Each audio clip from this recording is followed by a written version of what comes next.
And welcome to the Atlanta History Center's virtual author talk series. I'm Virginia Prescott, host of this series and host of On Second Thought for Georgia Public Broadcasting.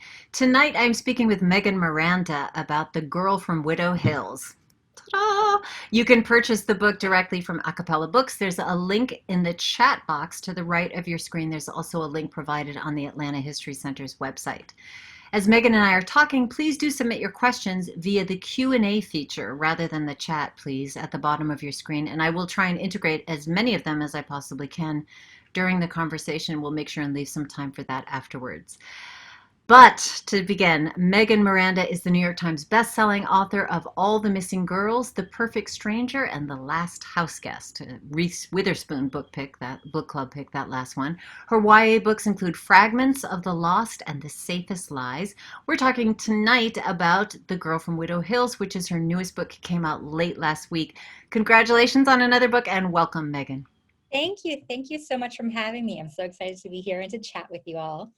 Well, it's such a thrilling book. You know, we were talking earlier about how we're looking for sort of page turners right now, and I had that experience with it.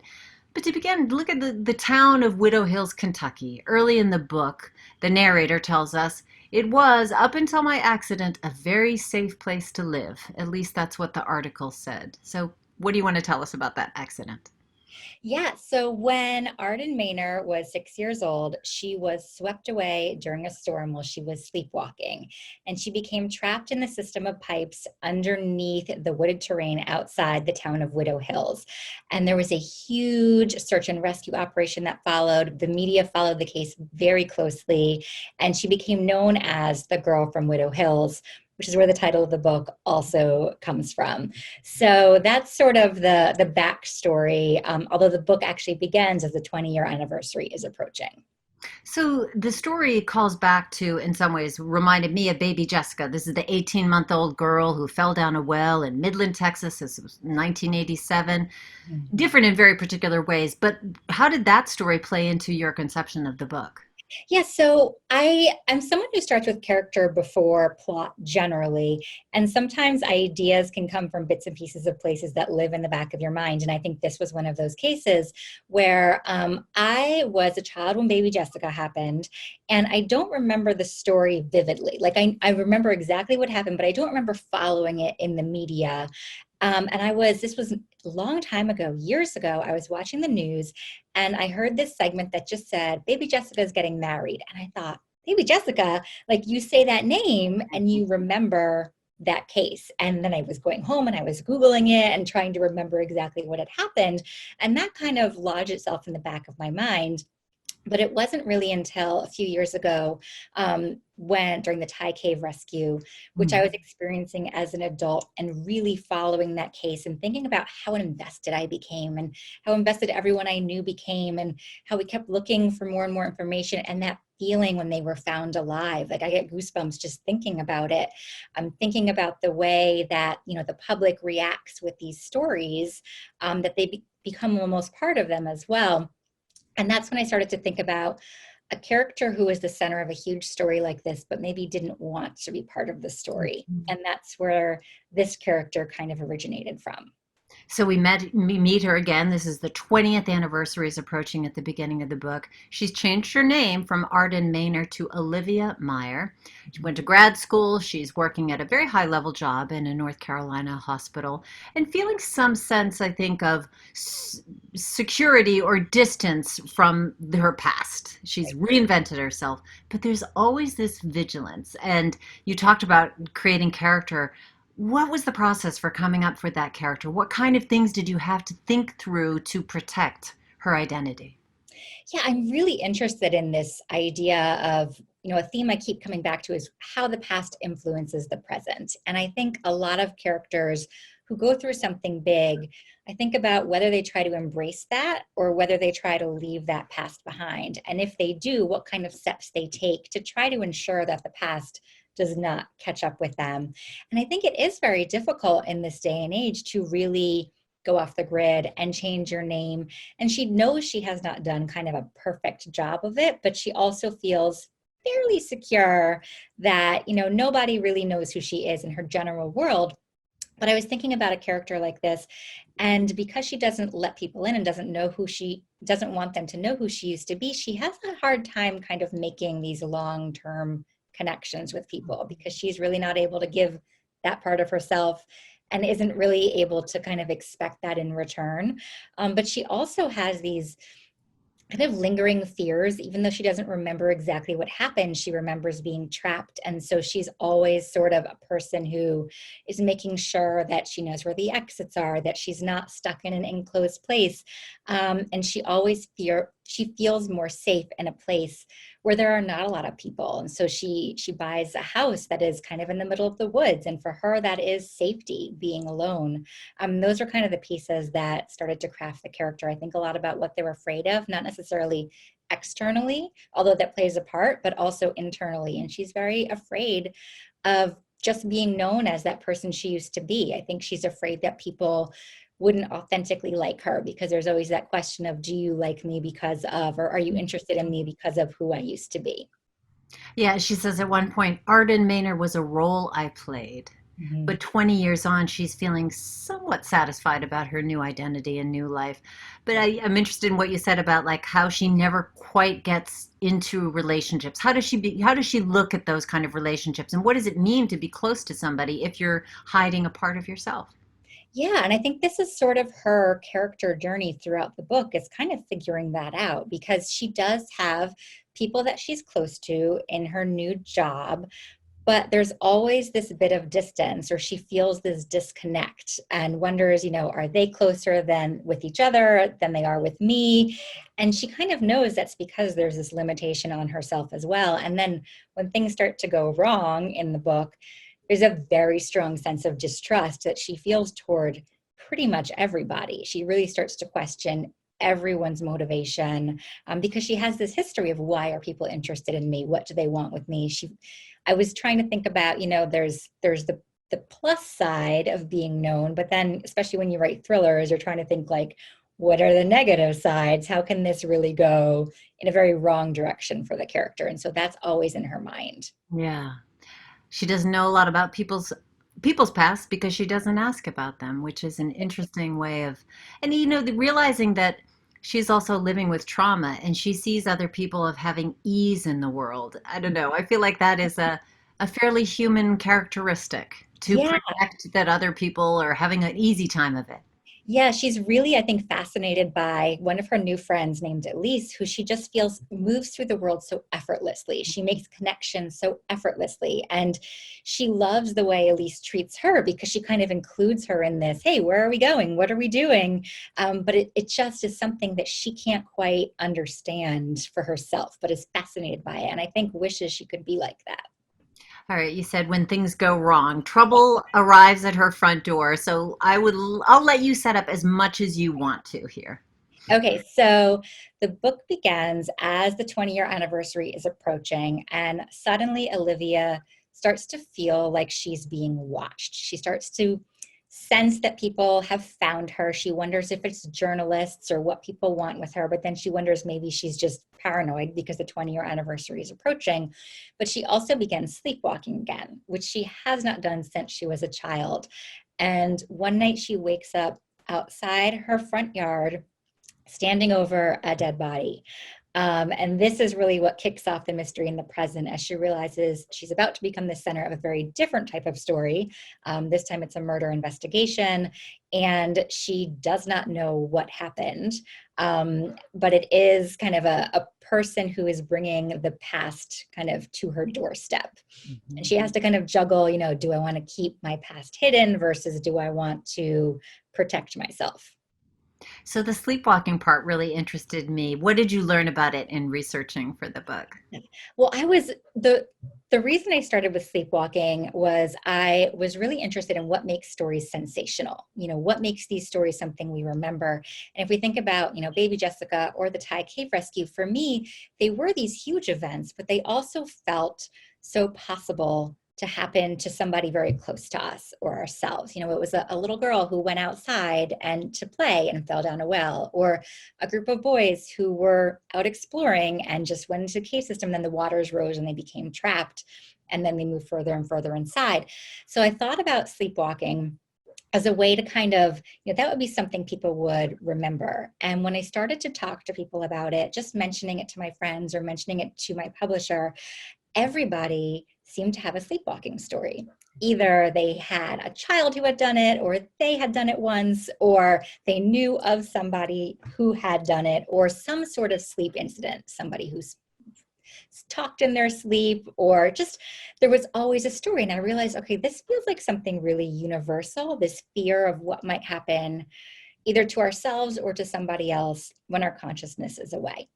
And I started to do research into all these various parasomnias and realized it was much more common than I thought, especially in children, this sleepwalking, the different things that can contribute to it. And I did find that it had been used as defense in murder investigations in the past as well. So I thought, okay, there's something Really?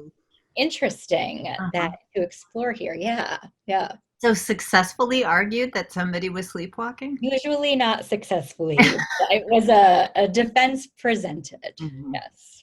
But this is really the what sets things off, and then there are the neighbors, there's the dogged detective, and there are people from her past, as you said, circulating all of a sudden.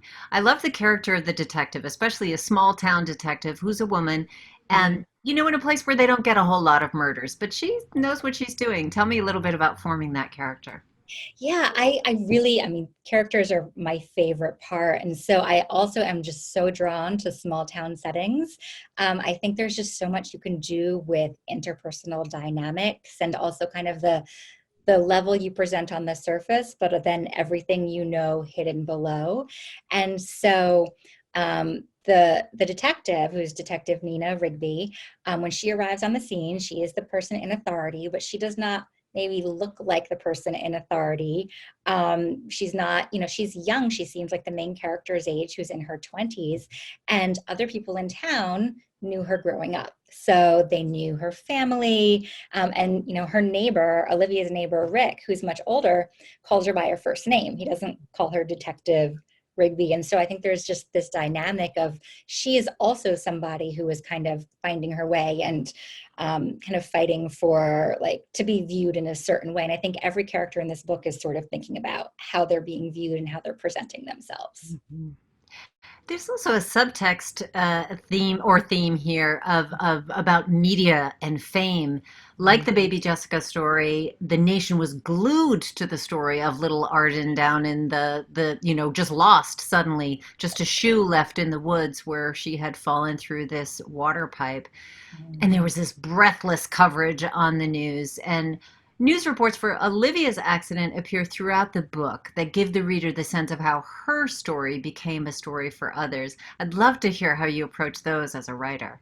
Yeah, so I am fascinated by structure, not only in books, but in television and movies. I think it's really interesting the way stories are told and kind of thinking about what those structures reveal. I think you can tell the same story 4 or 5 different ways and you reveal something different based on who's the narrator or what information is presented.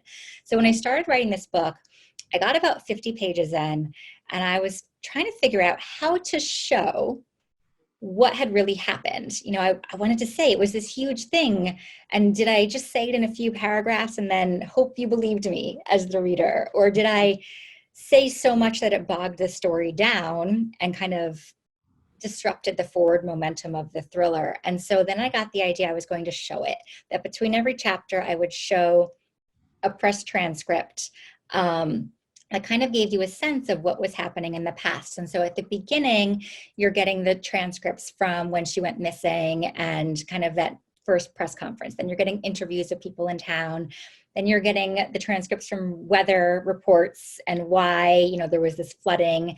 And I realized as I was writing that these could really help me also set the scene in the present. So when Olivia wakes up standing over that dead body, you then get the transcript from the doctor who specializes in sleep disorders, who talks about the different types of things to be concerned about in sleep disorders.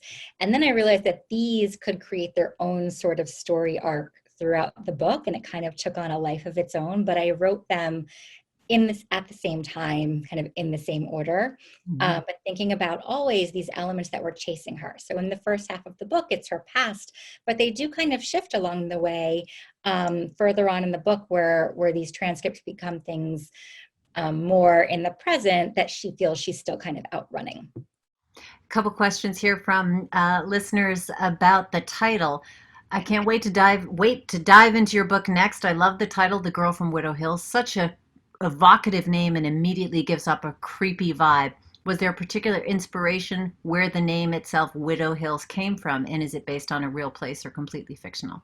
That is a great question. So, Widow Hills is completely made up. All of my towns are generally completely made up. And I think it's because I love these small towns, but I don't want to take anyone's beautiful small town and then turn it into this really creepy place.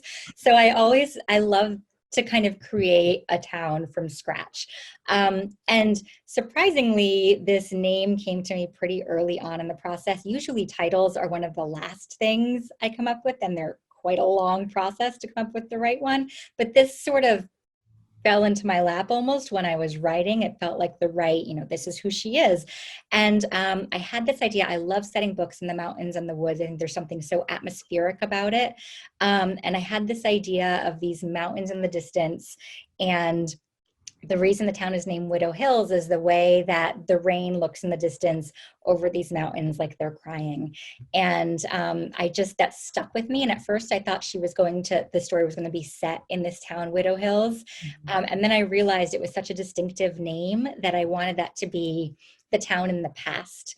Because if you said, oh, the girl from Widow Hills, I think it's very distinct and you would remember it right off the bat, 20 years later. Her accident happens in the woods out behind her house, and much later, there's a clarifying scene that takes place in the woods. Mhm. You wrote an essay for Medium called "This Was After All the Missing Girls." It was Yeah. called "Writing the Woods," Mhm. and you wrote, "It's a place that can be home to both stories of childhood magic and the disappeared." Gorgeous line. But so there's danger and mystery at the same time. I'd love to hear more about why you love to set things outside where there is this duality. It seems like a very rich vein for you.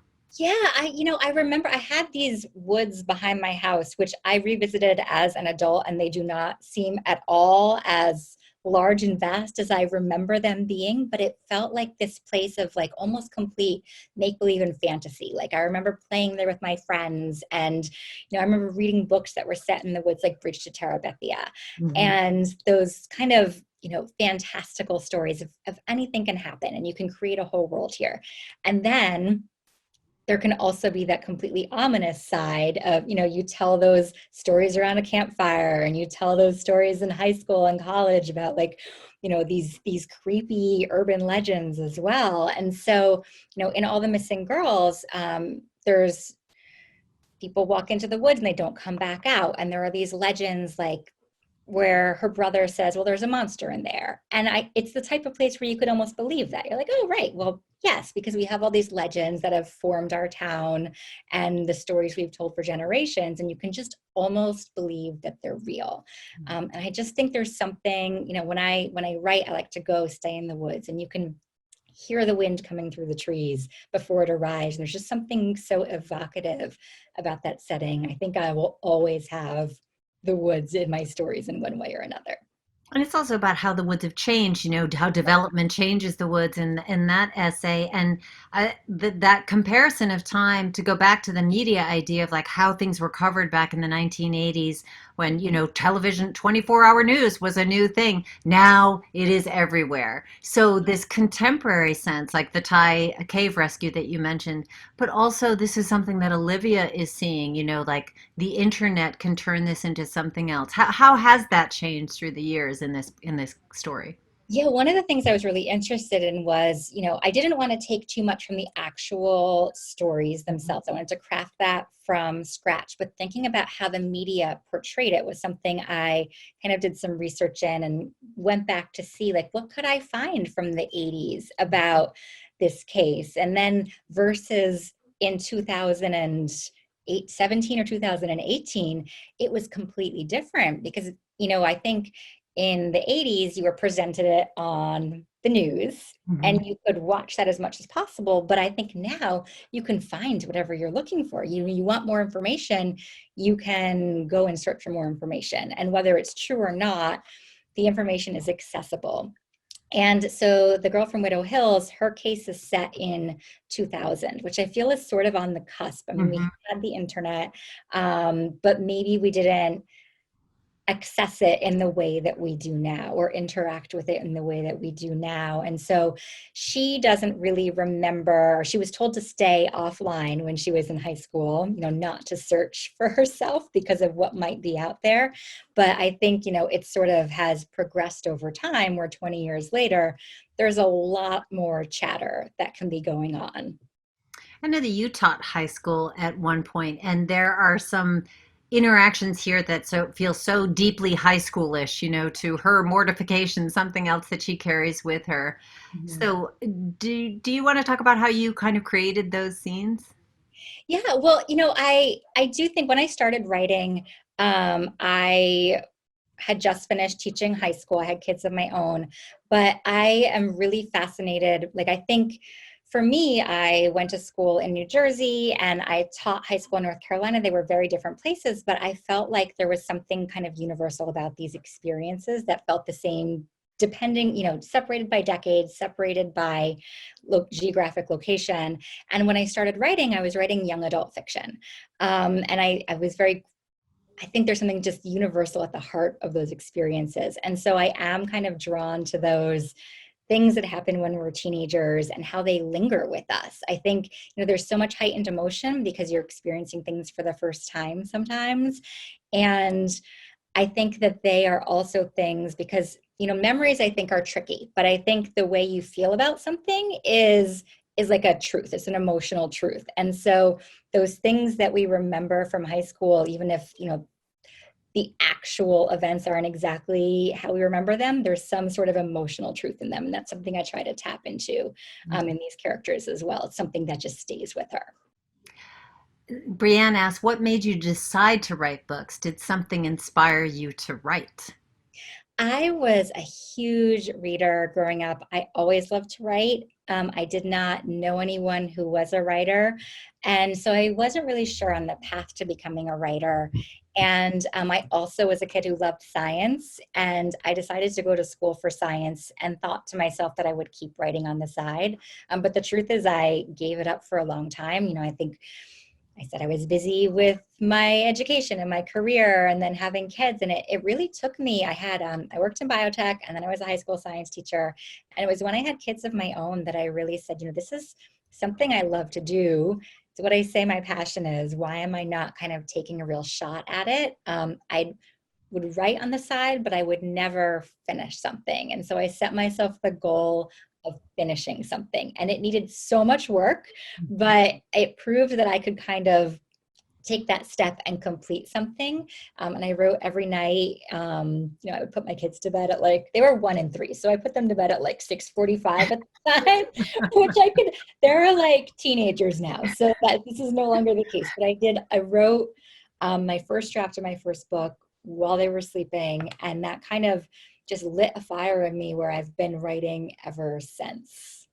Despite the fact that when you submitted that first book, didn't it have to be completely rewritten? Oh, multiple times. Yes. When I sent it out, I thought, well, the worst anyone can say is no. And no, everybody said. But I think, there was a time I wouldn't have sent it out. I guess for a lot of times, I think I feared that, outside opinion or the idea of rejection. And I was just kind of in the right place in my mind and my life where I thought, well, I can take that feedback and see it as a not yet. But I was very grateful that a lot of the agents I sent it to gave me feedback of how I would need to improve it and how I would need to get it to the next level. And I had an agent who said if I was interested in rewriting the whole thing, they'd be interested because they were interested in the concept and the voice. But maybe I needed a working plot, which I did not have in that first version. It actually took 2 full rewrites, but that did eventually become my first published book.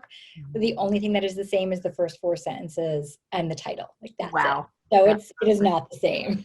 Well, you studied biology at MIT. You didn't just, go to school and pursue science. That's a really heavy deal. I'm wondering if there's anything as when you had your passion for writing on simmer and you pulled it back up, turned the burner back up on that, how does the scientific method or process fold into what you're doing as a writer of mystery and thrillers and suspense?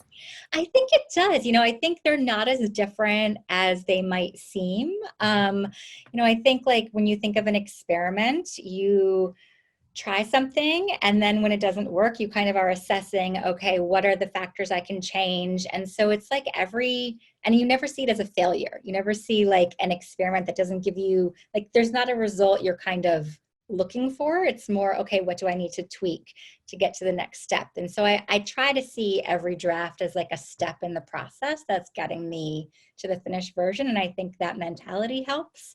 But I also, when I started writing, I was writing young adult suspense, and they did have a little bit of a weird science angle in them the first few books. And so I think all of my careers and all of my passions kind of informed the stories I was interested in telling. I think science is a mystery, so I've always been fascinated by mysteries in different ways. Mhm.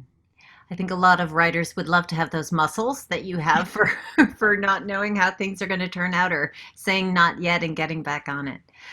I want to get back to the story a little bit in the book because Olivia's oh, I'm sorry. As an author of a first book, how did you interest an agent in your work? Flo wants to know. So I did not know anyone in publishing. I basically, like, I started by Googling, different agents and different agencies, and I read the acknowledgement sections of a lot of books that I felt were comps to what I was writing to see who people were thanking. And I was looking up those agents, and there were several websites I used. I think this was also like over a decade ago, but I think it was Agent Query and Query Tracker. And I just, really, I sent out query letters. I researched how to write a query letter. And I did have interest in the idea from a lot of various agents, but my execution was not there at the time. But that's sort of, I just kind of, followed their directions on their website and sent them emails with a query letter and opening pages. And I think I tried to tailor it based on, what they were representing and what they said they were looking for. So in this book, Olivia's life, it's just distorted by this unwanted fame, as you said, and she carries this fears that others are going to try and capitalize on her experience for their own fame, like her mother did. I wonder if you can talk about or how her mother, that relationship, which is so seminal, how that affected her.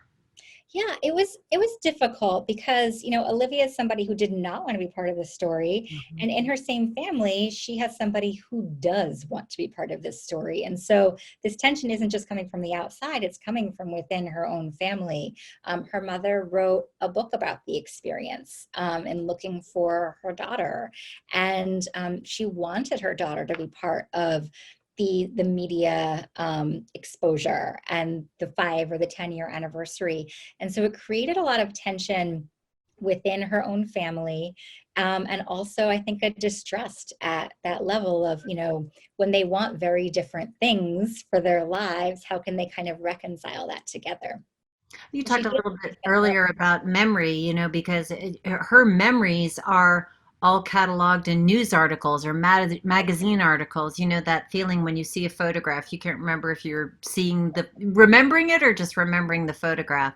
Love you to talk a little bit about that unreliability of memory in this book.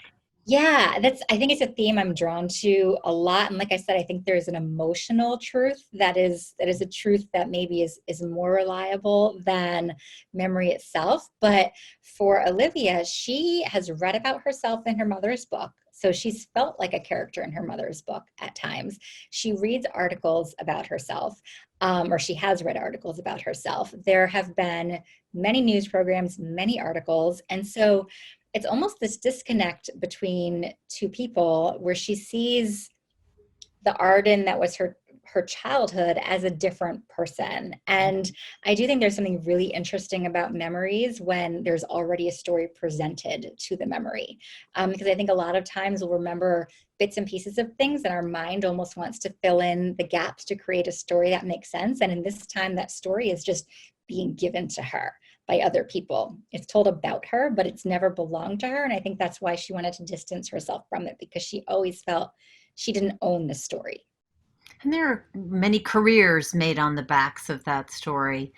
So Mhm. there's an investment in it by a lot of different people. What did it mean to set it 20 years in the future after the accident? Why that amount exactly? Yeah, well, I think this is also a theme I come back to in a lot of my stories, is how the past influences the present. And this was like a very literal way of doing it. Like I take all the things I'm interested in and then I very literally did it in this book. Like this is a huge event in the past and it has created who she is now. So 20 years for me, like I think, baby Jessica was 30 years or more than that now, and it still kind of lives in our consciousness. And I think 20 years, she was a child and she's 26 now and she's kind of becoming adult or trying to form her own life. But still, there's this part of her that will always be attached to Arden Maynor. And I think 20 years is 10 years she was in high school and her mother really wanted to be part of this, reunion again. And at 20 years, she can flat out say no, she does not want to be part of it. She is on her own now. She hopes that she's not found. And so I felt like, 20 years was a good amount of time, but still something that people would remember and maybe want an update about. There's so many other things about this, including the very sad issue that comes up a few times is addiction in Yeah. rural America. She is in pretty much rural North Carolina, Mhm. probably something like where you live, I'm not sure. And also for healthcare workers, which is a huge focus of our attention right now, the stress of being a healthcare worker. Why was Mhm. it important for you to bring that in, addiction? I think it's something that's affecting large populations of the country. And I feel like there's not an area that's really untouched by it. And it's something that affected Olivia's family. It affected her mother. And I do think maybe it impacted the career she chose to go into. She works in healthcare and hospital administration and kind of sees things from the other side, or maybe is trying to have more of a control on things and control her life and also the elements around her. But at the start of the story, there's also note that, medication has even gone missing from their hospital room. And so I think it's important to realize like there's not really an area that's kind of untouched or an industry Mhm. that's untouched by the potential of addiction. Yeah. Question here for anonymous question. What was your process in when writing this book? Do you know where the story, I'm sorry, do you know where the story and characters were going from the start, or did it kind of develop and evolve as you wrote it? Has an ending to one of your books surprised you even when you reached it? Yes. So I never know when I start how a story is going to go. I start with character and premise, and I pretty much dive in. So my first drafts are very much a discovery draft. Who are the characters? What are their relationships like? What are the kind of obstacles presenting themselves? And I think of the first half of a book as discovering what those puzzle pieces are. And then I take a step back, look at the puzzle pieces and figure out what is this picture that I'm trying to create. So I don't do a lot of outlining up front. This book, I figured out what was happening pretty early on. There have been books that I've gotten very far in where I was like, I really hope I figure out who did it before I get there. But a lot of my work, because of that, happens in revision. So once I figure it out, I obviously go back and rewrite the story with all those pieces in place. But I think that, I enjoy that process of discovery, and I feel like I can connect to the main character who also doesn't know who to trust if I also am in that position, and can kind of connect to that emotion and try to, I think, it takes me, I can't see a book all at once. I have to figure out, okay, maybe everyone does have a motive, but who's the one who actually takes that final step and does it? And sometimes that's part of the process of writing for me. Looks like a big fan of yours here. Brienne says, my last question for the night. Do you have any advice for someone who wants to write a book themselves? Yeah, so I think the advice that I always give is to just read a lot and write a lot. when I started thinking about writing for publication, I've always been a huge reader, but I started reading a little differently where, thinking about why does a story connect with me? What makes me care? What makes me not want to put the story down? And so, I sometimes read in a different way for, thinking about writing than I would when I'm just reading for enjoyment.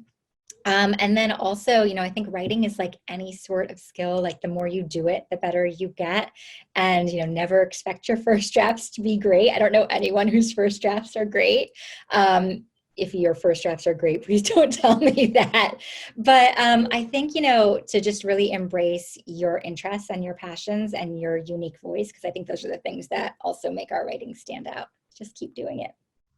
One of the things that made this book stand out for me is that, the burden of not fully owning one's past. Yeah. That whether it's the unreliability of memories or the lies that we tell ourselves and how they become we tell to other people become the lies that we tell ourselves. Is that something that you were exploring when writing The Girl from Widow Hills?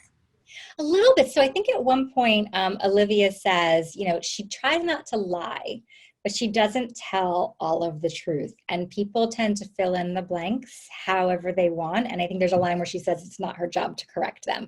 And so I do think it's really interesting to kind of explore that line of, maybe she's not lying, but she's not correcting people's very wrong assumptions either. And it's something that also, it's something that she had a habit of from the past, and it bleeds over into the investigation in the present, where she is not a forthcoming witness to the crime either. And I think the things that she's used to protect herself in the past are not things that are helping her in the present. Is that something we all in the human condition might have a little touch of?